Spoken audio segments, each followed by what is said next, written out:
Asante excellence. Afande, uyu munsi ni ku cyumweru ukaba uri muri stade Derinite kuri match afande, abantu babonye kukunda match ubikuraho ibi bintu kuko n'abaturage babikunda, ni ikigaragariza abaturage ko ari umutekano, kuko ntimwaje gukina umupira hatari umutekano. Yes, nguko uko rero guverineri wa Nord Kivu Bahati Musanga Erasto yinjira kuri stade Derinite. Mwana ndaki muramubona fande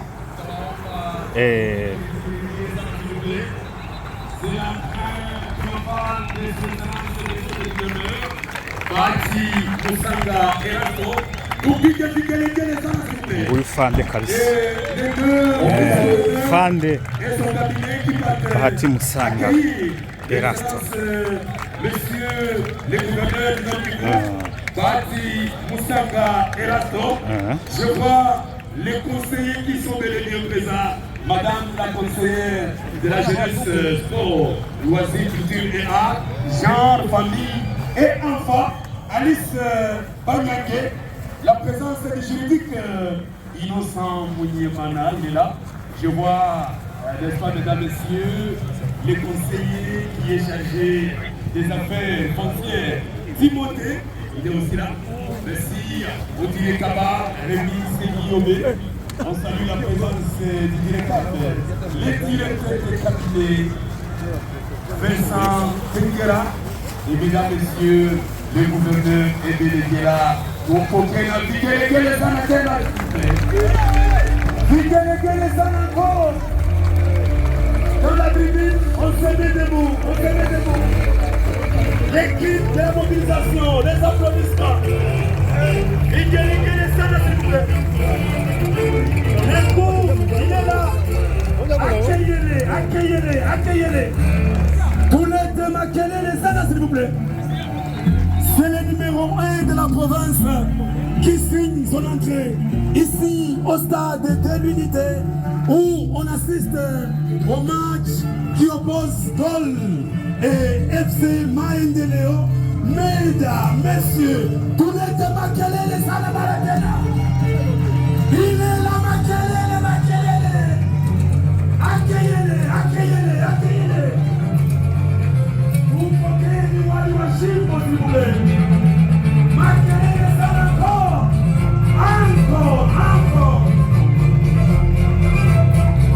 Encore.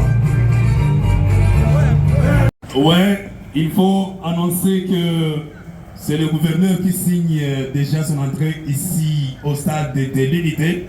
On va tous stopper pour accueillir son excellence. Très très fort. Très fort, c'est les sportifs. Les sportifs numéro 1. Accueillez-les, accueillez-les, accueillez-les, accueillez-les. Plutôt, je vois les deux vice-gouverneurs. Je vois la présence des deux vice-gouverneurs, Shadrach et Manzi, qui viennent de signer leurs entrées ici au stade Kamalebo. C'est les deux vice-gouverneurs. Ah oui, oui, Shadrach et Bahati. C'est après lui de l'arrivée maintenant. Et Manzi. Voilà, ils sont déjà là. L'arrivée des autorités, exactement. Et je crois qu'il est bientôt là, les coups d'envoi, les termes pour pouvoir être donnés, vu qu'il est temps, il fait tellement défaut. Il y aurait une autorité, j'en sais pas. Ça se passe comment, Gistan, qui va devoir aller donner les coups d'envoi de ces grands matchs entre des académies de football de la ville de Goma. Kanizere ko mumeze neza cyane abakunzi ba Mwanandaki, bakunzi ba Kivu Iwacu Info, bakunzi ba Muriha TV. Izo akaba ari chaîne tubagezaho amakuru agiye atandukanye. Turi mu mujyi wa Goma, turi ku cyumweru tariki 22 ukwezi kwa 11 2025. Mwanandaki mu mujyi igoma, Mwanandaki kuri stade Derinite ahagiye kubera umukino ukomeye w'ikipe bita Maendeleo ndetse na FC Gol. Akaba rero nyuma yaho uyu mujyi wa Goma ufatiwe ubu championnat y'umupira w'amaguru ku makipe local ikaba yamaze gutangira ahangaha mu mujyi Igoma. Abayobozi bose ba FC M23 bari muri iyi stade Derinite. Abantu rero bakavuga ngo Goma, ngo ndenge na ndenge, ngo amahoro, ngo ibiki, ibintu bimeze neza. Niba bigeze kuri level yo kuba bategura shampiyona, abakipe akaza gakina noneho atari turunwa, no kuvuga ngo iyi shampiyona bateguye niyo amakipe y'ahangaha niyo makipe y'ahangaha mu mujyi Igoma. Ariko nanone nyuma y'iyi shampiyona guhera tariki 2 z'ukwa mbere hakazatangira noneho shampiyona izahuza amakipe yo muri Nord Kivu ndetse na Sud Kivu, aho mu by'ukuri ni karandiriye ngiye namaze kubonaho bazakinira ku mastade abiri y'ahangaha mu mujyi Igoma. Hari ikipe z'Imasisi zizaba zihari, ikipe z'Urucuro zikazaba zihari, ikipe za Ruberu zikazaba zihari, ikipe z'Ibukavu ndetse n'ikipe za Warungu zikazaba ziri ahangaha bakina shampiyona yateguwe na province ya Nord Kivu. Mwana ndaki rero ndahangaha muri stade Derinite kugira ngo mbereke activité, kugira ngo mbereke buri kimwe cyose. Mu by'ukuri ahangaha ubona ko abafana ni benshi. Abantu bashobora kwibaza ati mwana ndaki ko nta bafana bahari, kanze mbereke n'abafana urebe byo abafana cyangwa se abakunzi b'umupira w'amaguru ahangaha mu mujyi Igoma bitabiriye imikino igiye itandukanye. Mu by'ukuri ubona ko rero haba aba guverineri bose bari muri iyi stade. Mu kanya turaje tubereke amashusho, ni ikimenyetso simusiga cyerekana ko umutekano, amahoro muri uyu mujyi wa Goma ari munange. Umutekano, amahoro byose byagarutse ahangaha rero mu mujyi wa Goma, kubona bageze kuri level yo kuba bategura match, abantu baza binjira nta ngomyi.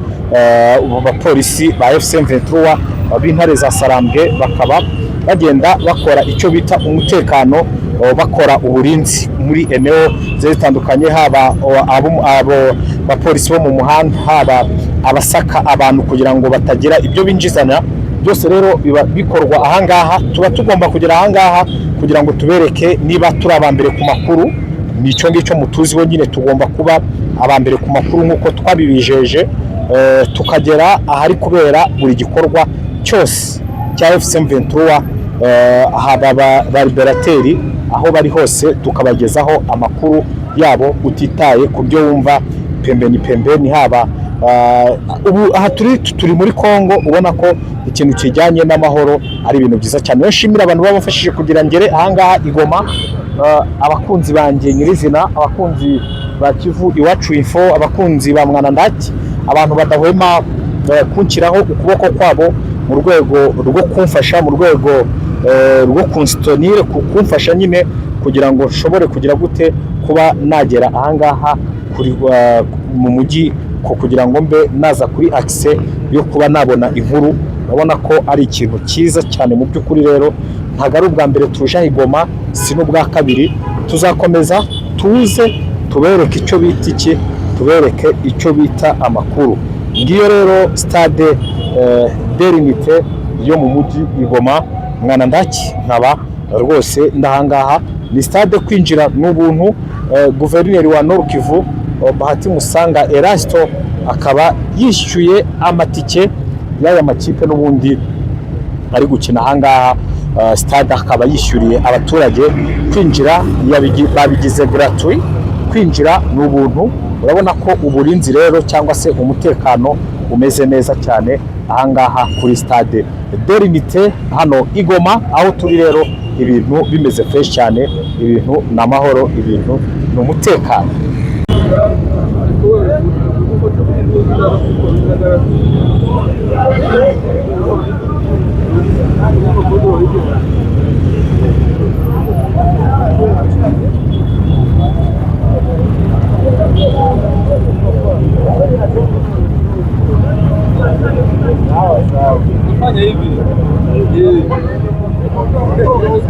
Yes, uwo ni umupolisi wa FC M23. Umutekano kugira abantu binjire muri stade bagomba guca ku murongo bakabasaka, bamara kubasaka bakinjira ku murongo. Hari imirongo ni ukuvuga ngo hari aho basakira abakobwa, hakaba n'aho basakira abahungu kugira ngo umutekano wo muri stade urusheho kugenda neza cyane.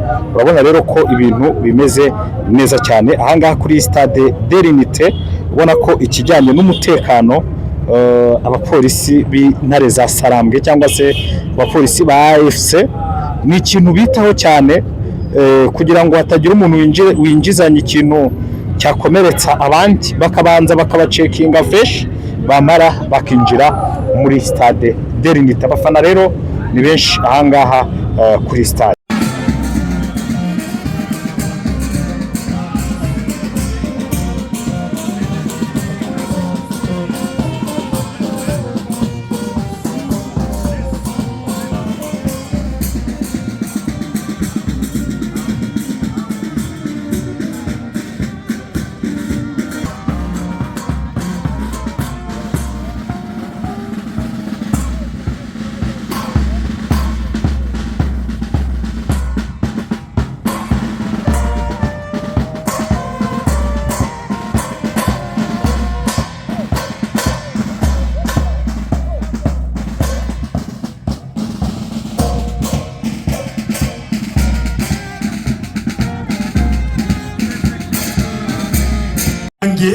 C'est elle qui représente les gouverneurs à l'instant. Elle est accompagnée bel et bien du président de l'EFCO, monsieur Christian Lumwanga. Il y a aussi la présence du bourgmestre de la commune de Goma, madame Hélène. Ils sont en train d'encourager les deux équipes, Gol et Maïndeleo, par une salutation de courtoisie. Voilà donc souper, ça va donc chauffer, ça va devoir commencer, parce que là, on encourage les deux équipes du jour, FC Gol et FC Maïndeleo. Christian Kamalebo, Christian Moussoussou, les deux journalistes sportifs talentueux qui vont devoir commenter ces matchs. Alors, ils sont avec nous, mais je vais d'abord demander à Christian Kamalebo de nous lire la liste de toutes les équipes qui vont devoir, n'est-ce pas, participer à ce championnat. Le 11 entra aussi à leur nom. Asante Excellence. Afande, uyu munsi ni ku cyumweru ukaba uri muri stade Derinite kuri match. Afande, abantu babonye kukunda match, ubikuraho ibi bintu kuko n'abaturage babikunda. Ni ikigaragariza abaturage ko ari umutekano, kuko ntimwaje gukina umupira hatari umutekano. Afande, abantu bakabona ahangaha muri Goma n'ibi bintu biba, ariko za Masisi hakaba hari amakipe, za Rucuru hakaba hari amakipe, bo shampiyona biteye ite? Shampiyona twateguye ya province yose. Ubu ni Masisi batangiye, Nyiragongo batangiye, Rucuru batangiye, Rugero batangiye, bose bagiye gukina. Abazaba ba mbere bose bazaza hano kuri match. Ni ukuvuga ngo iki ni ikimenyetso kigaragaza ko muri Nord Kivu amahoro yagarutse. Afande, yego, niye message waha abantu bo hanze, aba diaspora na hehe? Aba diaspora n'ukuza, abakongomani n'ukuza mu diaspora bakaza tugafatanya. Urakoze Afande.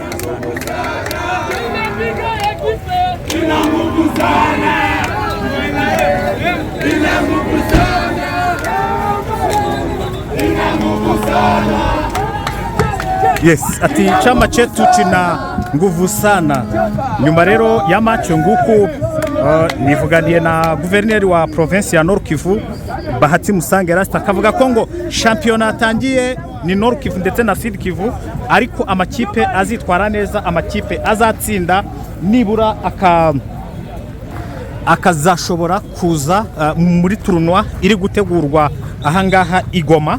Niko guverineri wa Nord Kivu Bahati Musanga Erasto atubwiye, ariko nanone kikaba ari ikimenyetso cy'amahoro muri iyi province ayoboye, akavuga ko ibintu bimeze neza cyane. Mu by'ukuri rero ikintu kijyanye n'umutekano ni 5 kwa 5, ni 5 kwa 5 kabisa, ibintu bimeze neza cyane ahangaha aka ifoto kani ya nguko uko rero uku niko match irangiye kuri Stade de l'Unité ya nguko uko match irangiye kuri Stade de l'Unité nguko uko rero Fande mwenyewe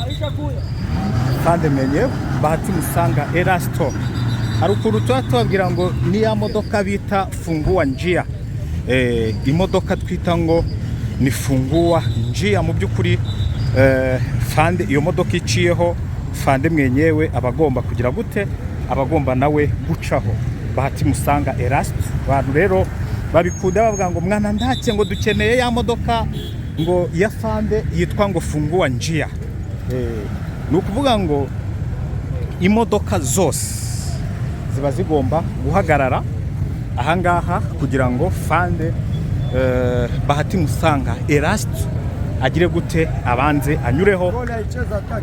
Goli haicheze Hakuna. Mara kwanza tunaona goli inatufezesha. Manake goli na badesevoir. Sana tena sana. Goli na badesevoir. Oh, pole sana. Bana naona uko mshabiki wa goli. Mumepigwa kama watoto. Ati nibwo bwa mbere ikipe bita Gol ikinnye ibintu bimeze gutya. Ati turababaye mu by'ukuri. Ati twebwe nk'abafana ba Gol turababaye.